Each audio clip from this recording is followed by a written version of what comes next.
அமிர்த காலம். உரங்கள் வேளாண் உற்பத்தியை அதிகரிப்பதில் முக்கிய பங்கு வகிக்கின்றன. தரமான விதைகள் மற்றும் நீர்ப்பாசனத்துடன் பசுமை புரட்சிக்கு பிறகு விளைச்சலை அதிகரிக்கவும் உணவு உற்பத்தியில் இந்தியாவை தன்னிறைவு அடையச் செய்யவும் அவை உதவியுள்ளன.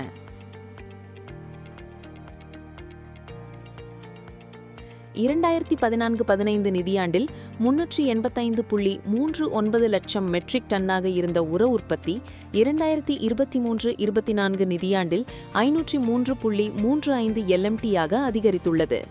2023-24 நிதியாண்டில் இந்தியாவின் மொத்த ஆண்டு உர நுகர்வு சுமார் 601 LMT ஆகும்.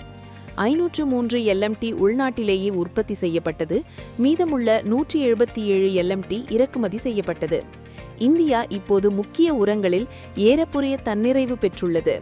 யூரியா தேவையில் 87% மற்றும் NPK தேவையில் 90% உள்நாட்டிலேயே பூர்த்தி செய்யப்படுகிறது. 2024-25 நிதியாண்டிற்கான உரங்கள் துறைக்கு ரூபாய் 1,91,836 கோடி இறுதி பட்ஜெட் ஒதுக்கப்பட்டுள்ளது. இது முதலில் ஒதுக்கப்பட்ட ரூபாய் 1,68,131 கோடியிலிருந்து குறிப்பிடத்தக்க உயர்வாகும்.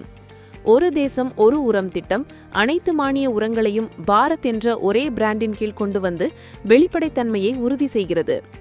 PM பிரணாம் திட்டம் ரசாயன உரங்களின் பயன்பாட்டை குறைத்து இயற்கை உரம், உயிர் உரங்கள் மற்றும் மண்புழு உரம் போன்ற சுற்றுச்சூழலுக்கு உகந்த மாற்றுகளை பின்பற்ற மாநிலங்களை ஊக்குவிக்கிறது.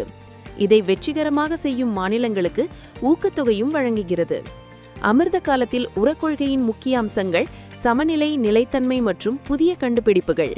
நானோ மற்றும் வேப்பம் பூசப்பட்ட உரங்கள் முதல் புதுப்பிக்கப்பட்ட ஆலைகள் மற்றும் ஸ்மார்ட் கண்காணிப்பு வரை இவை அனைத்தும் விவசாயிகளை மேம்படுத்துவதற்கும் சுற்றுச்சூழலை பாதுகாப்பதற்கும் உணவு தன்னிறைவை உறுதி செய்வதற்கும் வழிவகுக்கும்.